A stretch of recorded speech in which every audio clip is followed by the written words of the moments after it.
Having overly high expectations. The first date can be the opening to something new, but that doesn't mean you should keep your expectations overly high. You won't be climbing Mount Everest soon, so it's best to keep things realistic before and during the date. You've already rehearsed your jokes, punchlines, and pickup lines.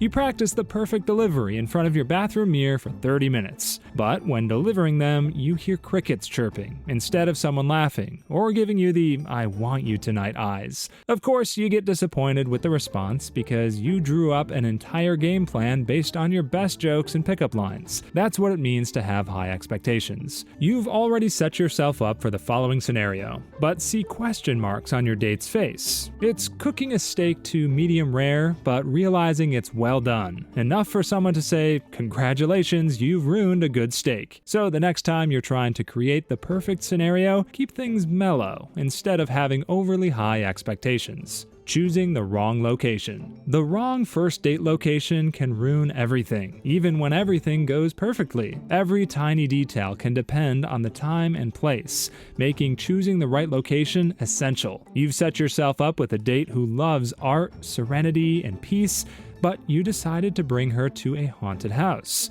As they say, horror is the best aphrodisiac, but it can also be a massive stink bomb for someone who wants things on the mellow end. However, it can also be the best place to go for an adventure nut. It's also taking a date to the fanciest French restaurant in the city, but you can't pronounce the menu right. So instead of you French kissing the night away, your tongue gets tied trying to read the appetizer section. Location is everything, and it can make or break a date. It's best to imagine a simple and comfortable place while matching the location with your date's personality and intentions. You may want to get a feel of what your date prefers to know the best location possible. Being late. No one wants to wait for someone they barely know, especially on their first date. The first date sets the bar and allows people to get to know the person better by talking to them and observing their actions. Being punctual, of course, means that you respect the person enough to respect their time and effort. Don't listen to anyone saying that being fashionably late is a good idea, because it's not. You're not there to make a grand entrance 40 minutes after the agreed time and expect your date to be happy about finally seeing you. No matter how good looking you are on your first date, someone who had to wait an hour won't even think twice about dumping you right then and there. Instead, it's about setting a good precedent for the future. If you can respect your date's time right now, they will expect better things from you in the future. If it's possible, make sure to come on time, all the time. Bragging. Everyone knows that the first date sets the bar, or standards. You must put your best foot forward to give your date a lasting impression. But there's a fine line between impressing your date and simply bragging the entire night. A date isn't a job interview where you must impress the recruiter with your resume and experiences. You're not there to become the personification of a LinkedIn profile. It'll be a good idea to impress someone by mentioning a few good things about yourself and some of your accomplishments, but then again, you can't just try to brag about everything in the hopes that you get to score tonight. Bragging, or even humble bragging about your promotion or your trip to Hawaii,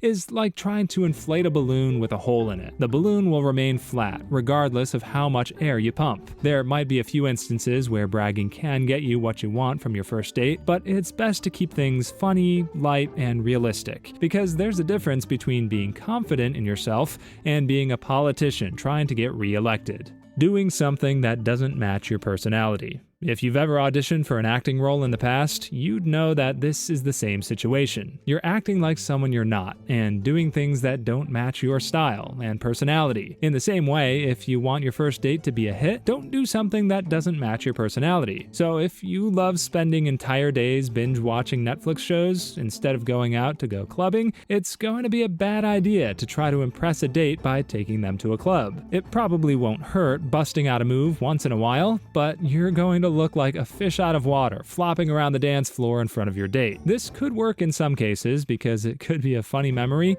but don't take yourself out of your comfort zone if you don't want to look like you don't know what you're doing. It might be best to save the experimenting for later after establishing a certain level of comfort with your date. But don't give yourself an immediate disadvantage when it's just the first date. Impressing with money. Money talks, and we can't deny how important it is to have financial security. Some people honestly want to be with someone financially secure because no one wants to worry about how to feed the kids or pay the mortgage in the future. But using money to impress during the first date won't always be the best move, unless you're trying to impress a gold digger. Everyone wants money, but for different reasons. But only some get impressed by money. No matter how loaded you may be, or how many assets your parents have, bringing out the Benjamins at the very start is only sometimes a good idea. There's also the fact that money isn't the only reason why some people end up together. People don't like rich people simply because they're rich. Instead, they like cool rich people. So even if you might want to impress your date with money, you can't do that if you have the personality of a brick wall, or if you look like you've never shaved since the Stone Age. Money has its uses on a first date,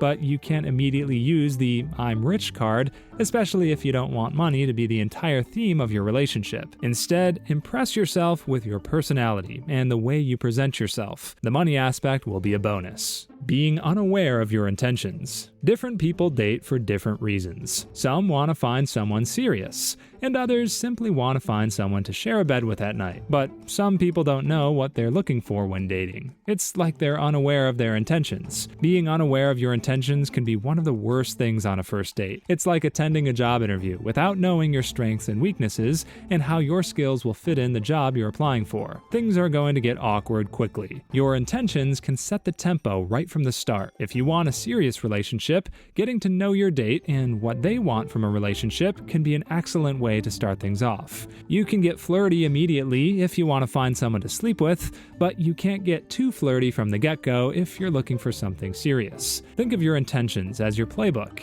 It helps to know what play you want to run on your first date, but you're entering a maze blindfolded if you don't know your intentions. You won't know which direction to take if you don't know why you're on that date. Ask yourself why you're on this date and why you agreed to meet up. It's best to get to know yourself before getting to know the other person. Looking for red flags. Everyone has red flags, but that doesn't mean your job is to look for them right from the start. You can't walk into a first date with a checklist of what to avoid from a potential partner. Your job is getting to know them better and deciding whether their personality, lifestyle, and hobbies fit you. Just because he treats his mom like a queen doesn't mean he's a mama's boy. You can't play detective all night long by looking for red flags on your first date because that will only set the pace and the theme for the entire night. Looking for red flags on your first date is like finding Waldo. You tend to miss all the interesting details in the picture just because you're looking for someone wearing a striped shirt. Even if you somehow find Waldo, you already get a headache after spending a long time looking for him. Focusing too much on the red flags can also make you miss out on the person's best qualities. Sure, you probably think it's a red flag if someone doesn't like Taylor Swift, but that doesn't mean he can't be the Romeo to your Juliet in this potential love story. Being a red flag detective will only set a date up for failure because you'll be too focused on the bad things without considering the good ones. But if he acts and looks anything like Jeffrey Dahmer, get out of there. Always talking about yourself and not asking questions. You can't forget that a first, or even any other, date is like a tango, because it always takes two. Dates aren't one-person shows where everything revolves around you. No matter how confident or proud you are, the date isn't just about you. If you think it's about you, that would be the theme of the entire relationship. It will always be about you and not the other person. A date isn't a TED Talk. It's not just about you talking to a crowd while they all bobble their heads up and down listening to you. It has to be interactive.